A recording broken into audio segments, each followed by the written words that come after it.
الحمد لله رب العالمين الرحمن الرحيم مالك يوم الدين إياك نعبد وإياك نستعين اهدنا الصراط المستقيم صراط الذين أنعمت عليهم غير المغضوب عليهم ولا الضالين.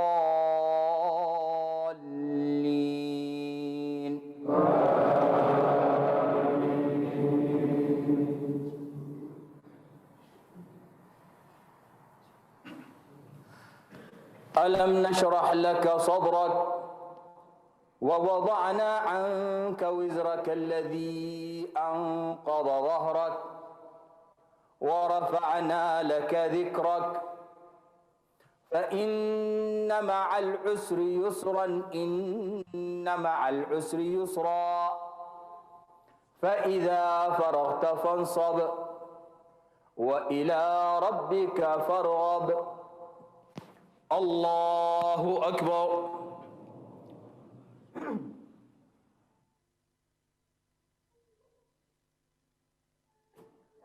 سمع الله لمن حمده. طيبا مباركا فيه.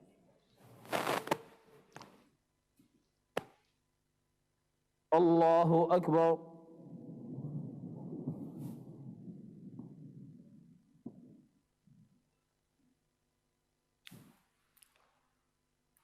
الله أكبر.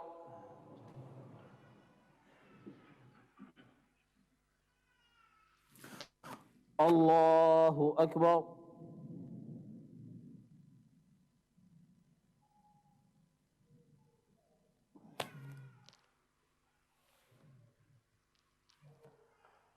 الله أكبر. الله أكبر. الله أكبر.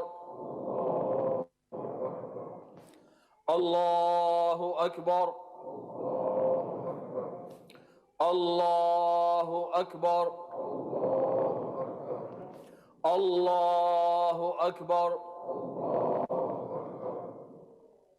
الحمد لله رب العالمين الرحمن الرحيم مالك يوم الدين إياك نعبد وإياك نستعين اهدنا الصراط المستقيم صراط الذين أنعمت عليهم غير المغضوب عليهم ولا الضالين.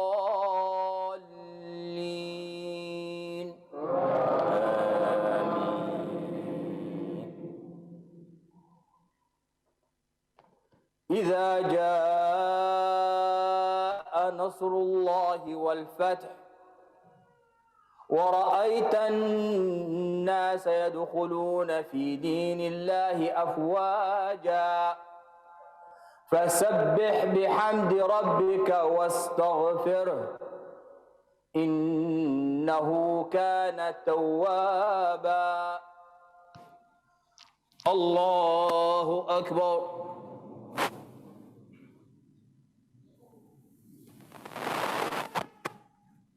سمع الله لمن حمده. كثيرا طيبا. الله أكبر.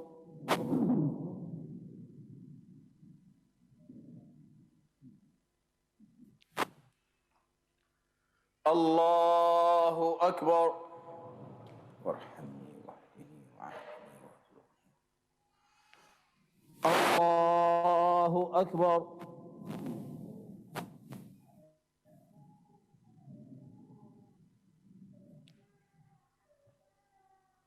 الله أكبر.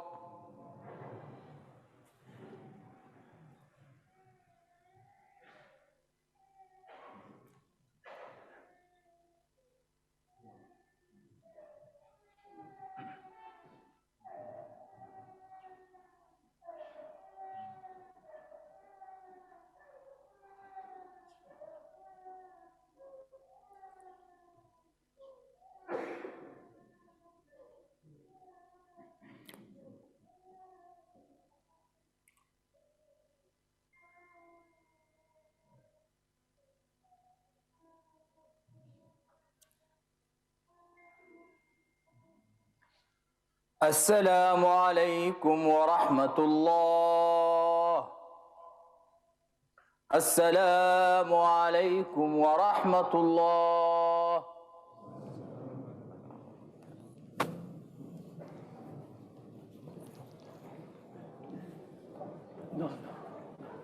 صح.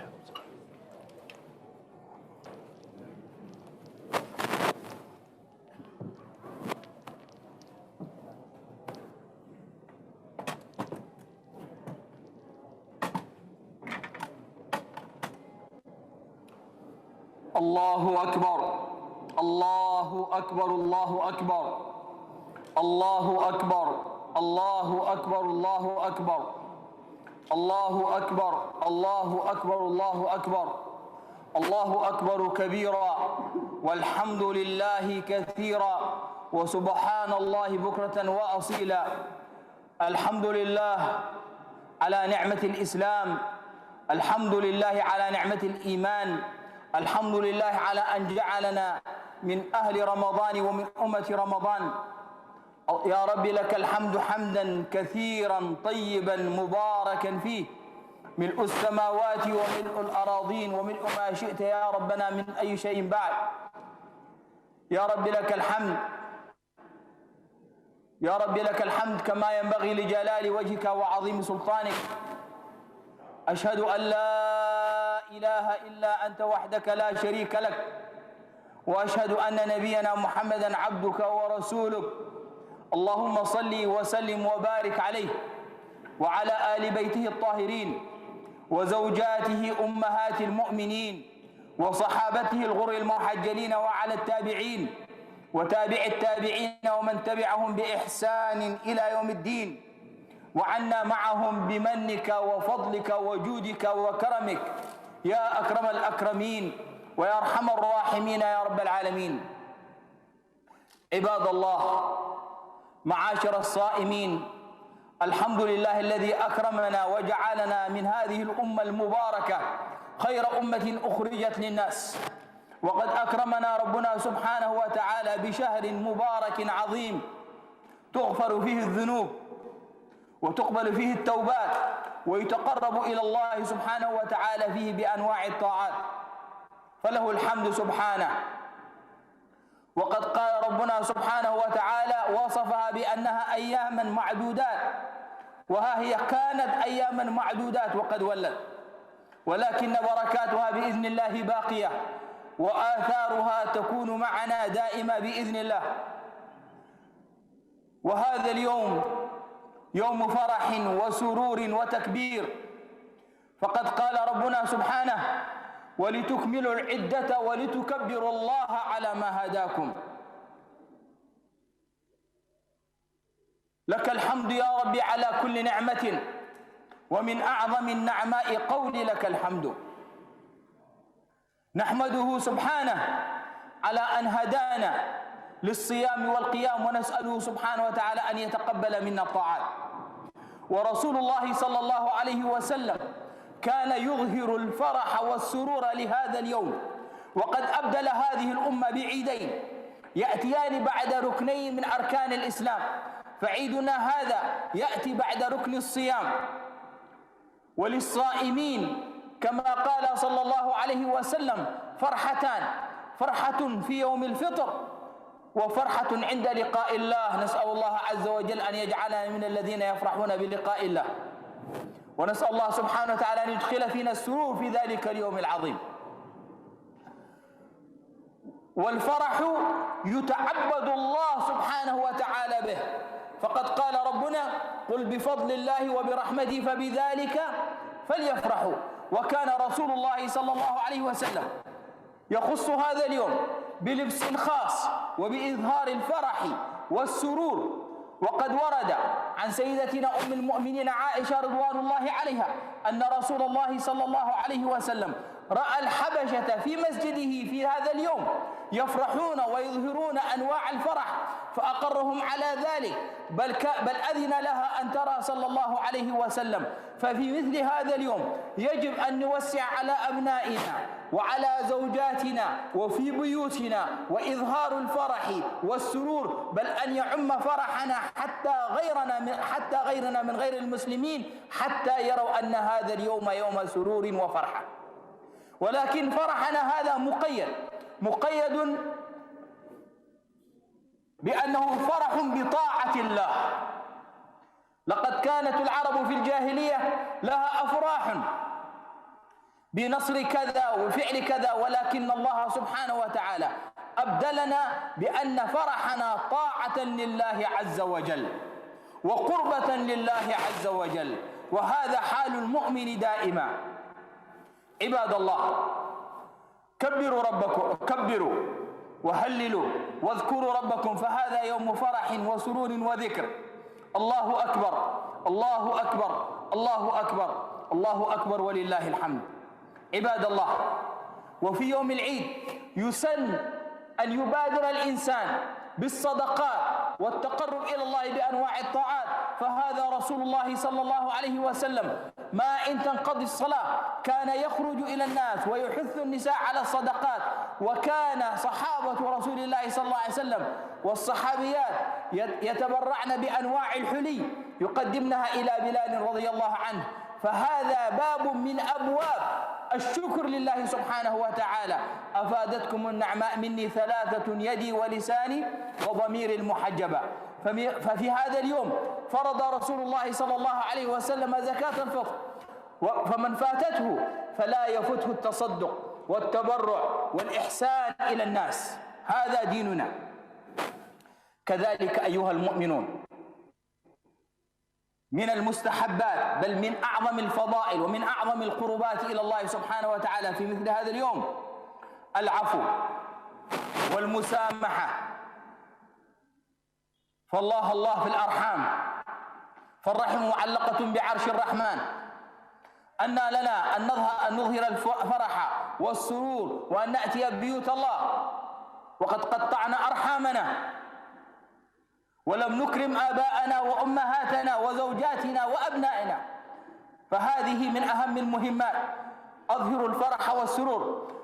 إذا كنا نريد أن يعفو الله عنا فلنعفو ولنسفح ولنتقرب إلى الله سبحانه وتعالى بالطاعات. عباد الله، ألا أن الله سبحانه وتعالى قد أكرمنا بشهر عظيم كريم تغفر فيه الذنوب، فالله الله أن نضيع ما قدمناه في شهر رمضان. وقد سألت أم المؤمنين عائشة رضوان الله عليها رسول الله صلى الله عليه وسلم عن قول الحق سبحانه: والذين يؤتون ما آتوا وقلوبهم وجلة أهم العصاة يخافون على ما قدموا يفعلون ما يفعلونهم في حالة الخوف. قال لها: بأبي هو وأمي لا يا ابنة الصديق، أولئك هم الصائمون الذين يصومون ويتصدقون ويأتون أفعال الطاعات كلها، ولكنهم يخشون أن الله سبحانه وتعالى لا يقبل منهم الطاعات. فالله الله نضيع ما بنيناه في رمضان. والأولى على المؤمن، وقد ورد عن السلف رضوان الله عليهم أنهم لا زالوا يدعون ربهم قبل رمضان أن يجعلهم الله عز وجل من أهل رمضان وأن يوفقهم للطاعات، وما إن ينقضي رمضان إلا وهم يبتهلون ويدعون ربهم أن يتقبل منهم الطاعات. فالعبرة ليست بالأعمال ولكن العبرة بقبول الطاعات. وقد قال ربنا: إنما يتقبل الله من المتقين. أقول ما تسمعون وأستغفر الله العظيم لي ولكم فاستغفروه إنه هو الغفور الرحيم.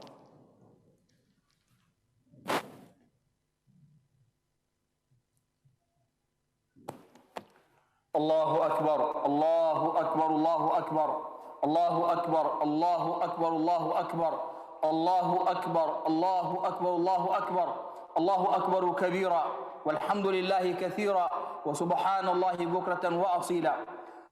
اللهم صل وسلم وبارك على نبينا محمد وعلى آله وصحبه أجمعين. Dear Muslims, Alhamdulillah that Rabbi subhanahu wa ta'ala made us from this ummah of La ilaha illallah Muhammadun Rasulullah. And Alhamdulillah that Rabbi subhanahu wa ta'ala blessed us and made us from the people of Ramadan, the month of forgiveness, the month of Allah, where Allah subhanahu wa ta'ala gives and covers with His mercy. Alhamdulillahi Rabbil Alameen. And Allah subhanahu wa ta'ala said in the Quran, وَلِتُكَبِّرُوا اللَّهَ عَلَى مَا هَدَاكُمْ. Allah said, it is a day of takbir, glorifying Allah subhanahu wa ta'ala for making us from the people, from the ummah of Islam and from the ummah of fasting. This very day is a day of joy and happiness. And Rasulullah sallallahu alayhi wa sallam said, there are two moments of joy and happiness for a mu'min. One is the day they break their fast. And the second is the day, may Allah bless you. Can you all sit down, please? Sit down, may Allah bless you. Sit down and no disturbance, please. This day is the day of khair and a day of rahmah, a day of barakah. And Rasulullah sallallahu alayhi wa sallam used to have special clothing and special dresses for this very day. And Allah subhanahu wa ta'ala gave us these two Eids. Our two Eids, they come after the two great pillars of Islam. This Eid comes after Ramadan and after fasting, and the second Eid comes after Hajj and after the day of Arafah. And we as ummah are ummah of obedience for Rasulullah sallallahu alayhi wa sallam, an ummah that follows the deen. And here we are, alhamdulillah. Allah subhanahu wa ta'ala has blessed us to fast Ramadan, to do a lot of qiyam, to do a lot of ibadah. And in fact, now is the day that we beg Allah subhanahu wa ta'ala to accept our ibadah. In a hadith narrated by Sayyidah Aisha radwanullahi alayha, she asked Rasulullah sallallahu alayhi wa sallam about the verse in the Quran where Allah subhanahu wa ta'ala says, those who do what they do while they are in a state of fear. So Sayyidah Aisha said, Ya Rasulullah, is Allah subhanahu wa ta'ala speaking about those who do different types of disobedience, those who disobey Allah subhanahu wa ta'ala, and they remain in a state of fear? Rasulullah sallallahu alaihi wasallam said, no. In fact, Allah subhanahu wa ta'ala is speaking about those who fast, those who do a lot of forms of worship, and they are in a state of fear that Allah might not accept their ibadah. So what is the benefit of doing all the good deeds if it is not accepted? That's why it is a time for us to beg Allah subhanahu wa ta'ala. And the righteous ones, they used to ask Allah subhanahu wa ta'ala, beg Allah to make them from the people of Ramadan. And once Ramadan is finished, they used to spend most of their time begging Allah subhanahu wa ta'ala to accept their ibadat from them. Dear Muslims, in this very day, Rasulullah sallallahu alayhi wa sallam used to show his joy and his happiness. And in fact, being happy is one of the forms of worship for us as well. As Allah subhanahu wa ta'ala said in the Quran, قُلْ بِفَضْلِ اللَّهِ وَبِرَحْمَتِهِ فَبِذَلِكَ فَلْيَفْرَحُوا. Allah said, say, with the blessing of Allah and the mercy of Allah, they should rejoice. So even being happy, we are happy because Allah subhanahu wa ta'ala has blessed us to fast and to do qiyamul layl and to do all forms of worship. And it was narrated by Sayyidah Aisha radwanullahi alayha that Rasulullah sallallahu alayhi wa sallam saw some of the Abyssinians, they were playing in a day of Eid in his masjid, and Rasulullah sallallahu alayhi wa sallam, he approved them and he was watching them, and in fact he allowed Sayyidah Aisha to watch sallallahu alayhi wa sallam. So what we learn from this is to spread this joy and happiness with our family members, with our children, with our family, with all people around us, even with our neighbors, even with the non-Muslims, because it is a day of joy and happiness. Dear Muslims, also today is a day of sadaqat. Rasulullah sallallahu alayhi wa sallam, after leading Salat al-Eid, used to take Sayyidina Bilal and come in front of the women believers and used to ask them sallallahu alayhi wa sallam to spend from what Allah has given them. And many of the Sahaba, the Sahabiyat, may Allah be pleased with them, they used to take their gold and they used to put it in Sayyidina Bilal's hands. So it is a day of sadaqat.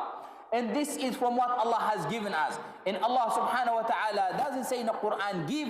Allah subhanahu wa ta'ala says, atu, which means deliver. It is from what Allah has given us. Dear Muslims, also today is a day of forgiveness, a day of reconnection, and keeping our family ties. It is very much important that not only we come to the masajid, we do ibadat. If we cut our blood ties, Allah subhanahu wa ta'ala doesn't forgive this. And in fact, in a hadith, it was narrated that the womb is connected to the throne of Allah subhanahu wa ta'ala, begging whoever keeps this tie and honors and respects you, Ya Allah, cover them with your rahmah. And those who cut this, Ya Allah, cut them from your rahmah. So it is very much important that we forgive. We extend as well, subhanAllah, to be the first is always the best in khair, dear Muslims. And also to beg Allah subhanahu wa ta'ala to remember all other Muslims, those who are suffering everywhere, to make dua for them, to remember them. And also, alhamdulillah, we are in our masajid, we are performing our ibadat with absolute joy and happiness.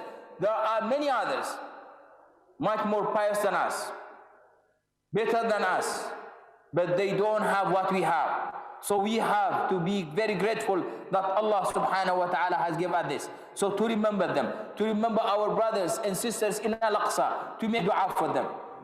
Dear Muslims, Allah subhanahu wa ta'ala has given us this great opportunity of Ramadan.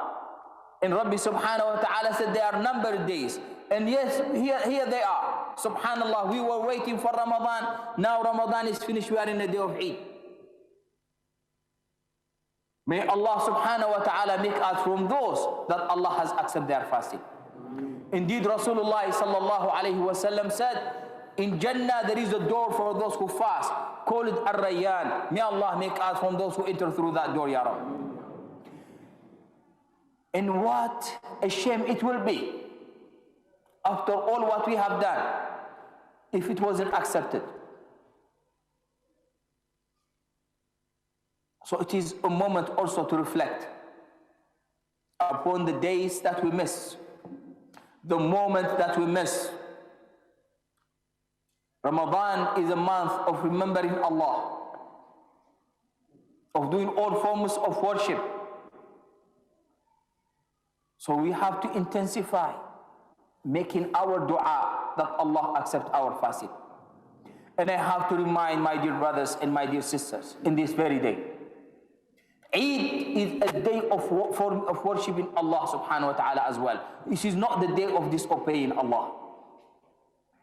A day of Eid means a day of giving thanks to Rabbi subhanahu wa ta'ala.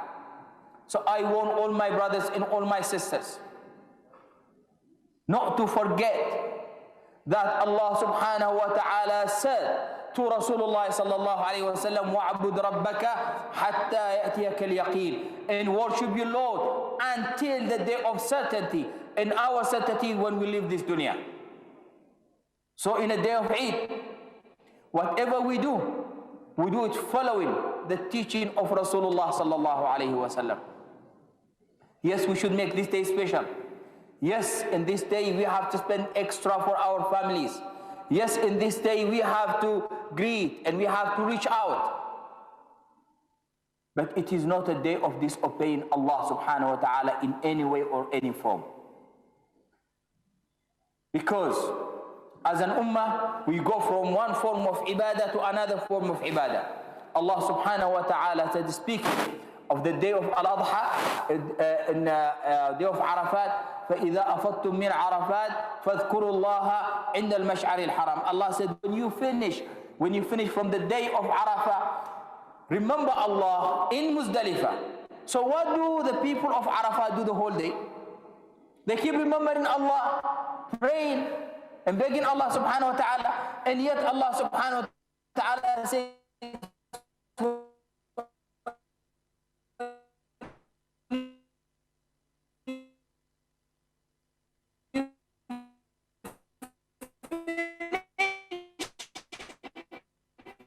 you go to another dhikr in Muzdalifah. Here we go to another dhikr. From one ibadah, may Allah subhanahu wa ta'ala accept purify our hearts. May Allah subhanahu wa ta'ala guidance. Allahumma inna nas'aluka ya Rahman ya Rahim fi hadha al-yawm al-'azim an tataqabbal siyamana wa ta'atana wa taghfir dhunubana. Allahumma inna nas'aluka ya Allah ya Allah ya Allah an taj'ala jam'ana hadha al-yawm marhuma wa tafarruqana min tafarruqan ma'suma la taj'al fina wala minna shaqiyan wala mahruma. Allahumma barik lana fi hadha al-yawm واجعلنا فيه من المقبولين. اجعله يوم خير وبركة وسرور وفرح لجميع الأمة يا الله. اللهم انصر فيه المستضعفين، اللهم انصر فيه المستضعفين، اللهم انصر فيه المستضعفين، واشف مرضانا وعاف مبتلانا، واجعلنا من الصالحين المصلحين الهداة المهتدين. نسألك يا رحمن يا رحيم أن تغفر لآبائنا وأمهاتنا وأجدادنا وأجداد أجدادنا ولمشايخنا ولمن علمنا حرفا واحدا من القرآن العظيم، ولكل من أحسن إلينا، ولكل من كان له حق علينا، ولكل من طلب منا الدعاء. سبحانك لا إله إلا أنت، بك آمنا وعليك توكلنا وإليك أنبنا وإليك المصير. لك الحمد في الأولى ولك الحمد في الآخرة. وصلى الله وسلم وبارك على نبينا محمد وعلى آله وصحبه أجمعين، والحمد لله رب العالمين. عيدكم مبارك سعيد.